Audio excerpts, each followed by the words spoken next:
have any, 401 or anything into it. The average person, I don't even think, cares about the stock market. I don't think it really relates to the regular American. Okay, thanks for your call. Let's go on to Don in New Bedford, Massachusetts, Democrats line. What do you think, Don? I think that, there's no stake in the game for the average person in America today.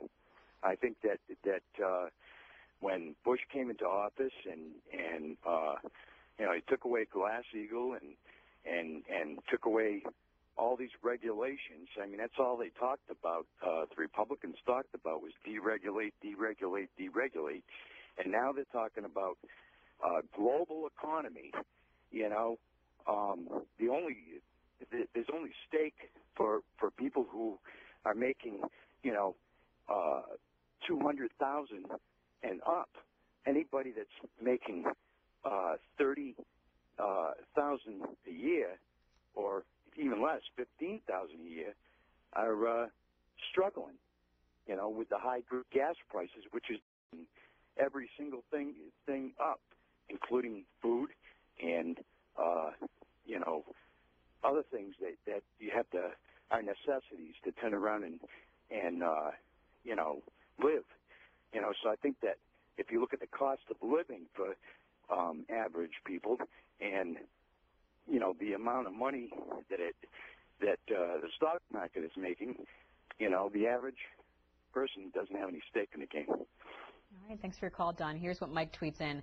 The truth is, all income levels can gain in a consumer-based economy. Balance needs to shift slightly to consumers with jobs and tax incentives. Well, thanks for all your comments so far this morning. Coming up, we'll visit with two members of Congress. First, Representative Len Westmoreland will join us to talk about Republican plans to avoid a government shutdown. And later on this morning, Democratic Congresswoman Jan Schakowsky. She served on the Simpson-Bowles Commission. We'll ask her if a so-called grand bargain on deficit reduction is in the cards. We'll be right back.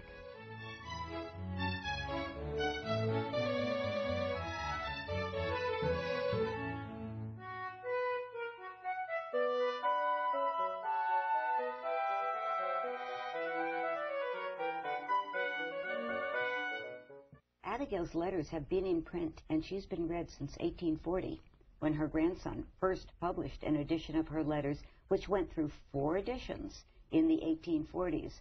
And she was a bestseller through the 19th century. People knew her. She's always been famous. Our conversation with historians about Abigail Adams is now available on our website, cspan.org/firstladies. One of the things that I actually don't mention in the book, but always grabbed me, was a report in a paragraph in the Hope Consulting report of one of their focus group, where they interviewed a guy. I think his name was Mark Kay. That sort of sticks with me sometime later after reading it. And I think Mark Kay actually encapsulated the donor mentality pretty well, where he said, "Look, I don't do research because I know that charities are going to do some good. Where I put my time in research is things like products, like around buying a microwave. I'll do research, but I don't need to do the research for charities."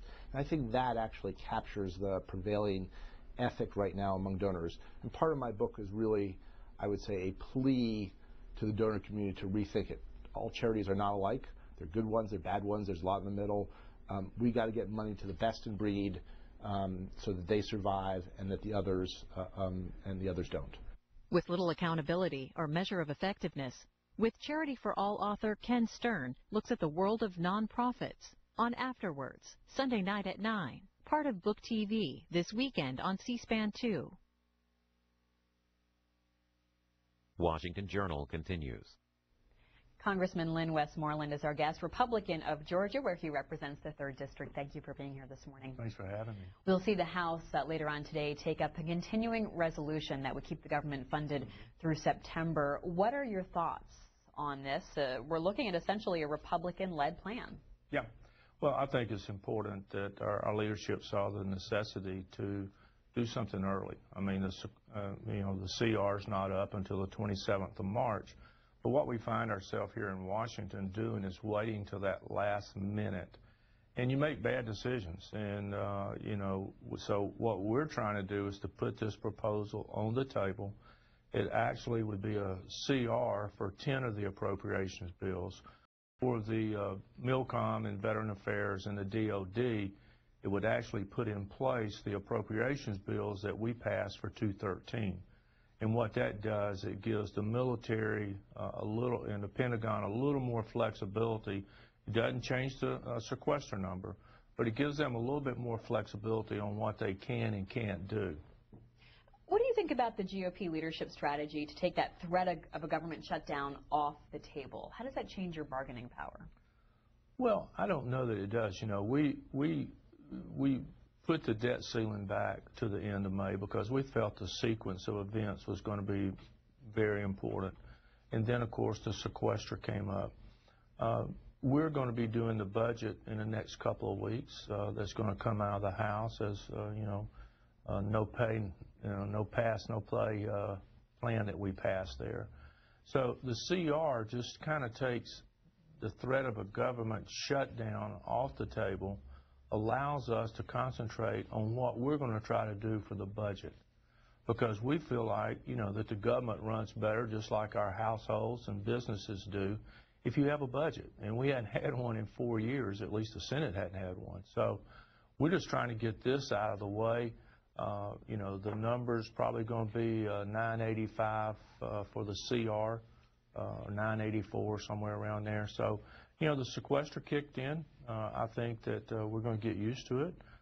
It's been hard on some people, but I don't think it's been near the disaster that the White House and some of these agency heads portrayed it to be. So I just think it's important that we get out from under that gun and don't have to make bad decisions. And plus, as Speaker Boehner said, and so many members want us to do, is to go back to regular order. And the only way to get to regular order is to give the Senate a chance to look at it, come back with their version, and then go to conference. So you're a yes on the CR today? I am. All right, and let's talk about sequestration, but first I want to remind our viewers and listeners of the phone lines. Democrats can join the conversation and speak with Congressman Westmoreland by dialing 202-585-3880, Republicans 202-585-3881, and our independent callers 202-585-3882. Some headlines about the sequester. Here from the Washington Post, ports and airports are feeling the effects of budget cuts. Travelers had longer waits and security lines at places like JFK, also Miami, because of less personnel on site. There's another story that says the sequester could hurt weather forecasting, something that a lot of Americans are watching right now as we see this storm potentially hitting the Washington, D.C. area today. And then the Washington Post asks what happens when the sequester meets a snowstorm. It raises questions about whether the deep spending cuts that took effect last week will impact the nation's forecasting and disaster response capabilities. Well, anybody that calls 2.4% a drastic cut, they may not understand what the American families are going through right now. I think the FAA's budget is up about 41%. Flights are down about 27%. So saying that the 2.4% across the board cut, the sequester is killing them, I think is a little bit of an overstatement. In fact, when I went through the Atlanta airport Monday, it was the fastest I have ever been through. Of course, I'm in the pre-screen, but as I was talking to one of the TSA agents as I went through, I said, well, has it been slow this morning? She said, no, not really. Went through. And then there was a comment made, we're so top-heavy that we can stand to cut some of the top out here. So I think we've got roughly 3,200 TSA employees here in D.C. So to say that you've got to, stop the screeners and things like that, I don't know. I think these decisions are being made to create the most political pain, and that's a real shame. Let's run one more headline by you. This is on the editorial page of the Baltimore Sun. What can't be measured? With sequester cutting into our best social programs like Head Start, the author asks, what will be lost? Are you concerned about cuts that hurt needier Americans? Well, sure. I mean, but, you know, the government has taken the community out of helping people in the community that need help. I mean, anytime government steps up, the community step back, families step back. You take, you know, a family member that starts to get on government assistance. The family kind of just says, oh, well, they're on government assistance now, you know, rather than the family trying to take care of them. And the same thing, you know, as far as churches and other community groups, when the government takes over, they step away. And the president made a statement that 1,000 Head Start students were going to lose the ability to have Head Start. I don't know how many hundreds of thousands of students do have Head Starts. And I have been to Head Start programs. And there are some very good Head Start programs, and there's some that's not so good, just the same as it is in everything. And so, you know, while, yes, we want to help those that need help, but we want to give them a helping hand. And, you know, to me, the community can step in if there's really that kind of need for some of these people, young people. Congressman Westmoreland sits on the Financial Services Committee, also the Permanent Select Committee on Intelligence, and he serves as Vice Chairman of the National Republican Congressional Committee. Let's hear from our first caller for the Congressman. Louise is in Fredericksburg, Virginia, Republicans line. Good morning. Good morning. Go right ahead. You're on the air. I hope that the Republicans do hold their gun. I'm from a very large family of 17 in the state of West Virginia, and I was born in 1950. So I have listened and watched for decades. I know that Republicans aren't for cutting everybody, and I know what Republicans do. I hope you stay into it. I wanted to ask you a question about the CFTC. Why aren't they doing something about the speculation in commodities prices, and why is Gensler still there? He should have been going a long time ago. And I think the prices, we lost $7 trillion in 401k in 2000. And then I understand that this crisis is $10 trillion. But George Bush didn't make a great big fuss over it. He just gave us a tax break, you know, and kind of smoothed things over. Mm-hmm. So I hope Republicans do the right thing, take care of the people you know who we are, and I don't want anything from the government. I've been working all my life, and so is my entire family. So I hope that you guys stick to your guns, no matter what the cost. And please bring us back from the brink of disaster. Don't set up that CPI, chain CPI that the president wants. And would you explain the chain CPI a little bit? Thank you so much. Well, the Consumer Price Index is based on several different things. We don't really, the CPI is basically made up of some things that a lot of people don't use. I mean, you know, if you look at the Consumer Price Index and the cost of living and stuff. So, you know, but I want to go back to one of the things that you were talking about, you know, the 401ks and the savings. And that's the thing that, you know, we really need to look at, because we need to encourage savings and not discourage it.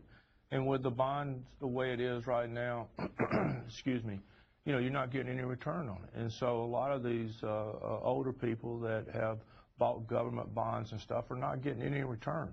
And we do everything we can, actually, to discourage savings. You can only put X number of dollars into a health savings account. You can only put X number of dollars into an IRA or to a SEP or those plans. You're penalized. I mean, we should not do that. We should do everything we can to encourage people to save, to let them look after their own future and their own destiny. But thank you for the call. Owen, Lakewood, Ohio, Democrats line. Good morning. Yeah, I'd like you to explain how, if the Republicans are, you know, I think one of the things that's missing here is the reality of, you keep talking about tax rates, And tax rates isn't the whole explanation of the problem. The problem is the real money that comes to the Treasury from taxes after all the loopholes are taken out. Would you like to talk about that? Sure. And if you're going to cut loopholes, how can you do it when you're home talking to your buddies that are going to give money to your next campaign? Well, loopholes is very interesting. I think, some of the loopholes that this president has talked about and others have talked about, such as the corporate jet loophole. If you cut that loophole, I think it would actually account for about 10 minutes of spending that we do. We spend about $10 billion a day. We borrow about 4.2 billion of that every day. And so cutting some loopholes that, may last 10 minutes, 12 minutes, an hour. In fact, David Swikert from Arizona did a little chart one time of all the loopholes that this president and this administration was talking about closing. And in fact, the president himself actually came up with this corporate tax break for jets to get people to buy them. And what ended up happening, it would have lasted about an hour and a half. Now think about that. All these tax loopholes. So while it sounds good, and this administration is great at this, they're great with coming out with sound bites and getting everybody to read the headlines, and they're back doing their work on page 2. So they bring their attention to a lot of things, but the tax loopholes, we have a spending problem. We're going to bring in $2.7 trillion in taxes, the highest in the history of this country, yet we're going to spend $3.7 trillion. And that $1 trillion difference, it's not going to come from cutting a loophole that lasts 5 or 10 minutes.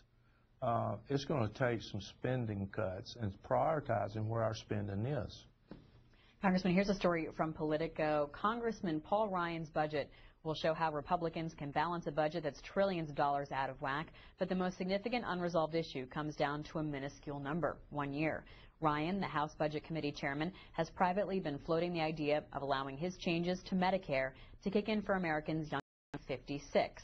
In previous budgets, those 55 and older were exempted from his plan to turn Medicare into a premium support or voucher program. Politico says it might not seem like much of a distinction, and it doesn't help Republicans achieve their stated goal of balancing the budget in 10 years, but the story warns it has sharp political teeth because Republicans have been arguing for 2 years that their plan wouldn't affect Medicare coverage for anyone older than 54. And we see here in the Wall Street Journal the headline, "The Ryan budget plan is drawing GOP flack." What do you think about it? Well, these are the same people that were 55 last year. I mean, we all get older, 1 year older every year, hopefully. And so this is the same group of people. So it really wasn't the age. It was how many people would be on Social Security. And, we're going through the, the baby boomers right now. So there's more and more and more people. So the best thing for us to have done is said, okay, anybody born in 1956 or before would not be affected. And rather than doing the age of 55, because this year it'll be 56. If we don't fix it this year, to try to balance the budget in 10 years, next year it'll be 57. And so it's, we don't get any younger, and it's really the same people. If it wasn't going to affect you last year, it's not going to affect you this year. And if it was going to affect you last year, then it's going to affect you this year. So just that one number, I mean, it's hard for people, I mean, because we did campaign. Nothing's going to happen if you're 55 or older. Now, the other part of it is if you're 56 or older, or if you're 55 or younger and you want to stay on the old system, you absolutely can. So I think it's really much ado about nothing. What do you say to critics, Democrats as well as some Republicans who've raised concerns about this? Some Democrats have said that this is breaking a promise. Well, if you can't explain that, you got a problem.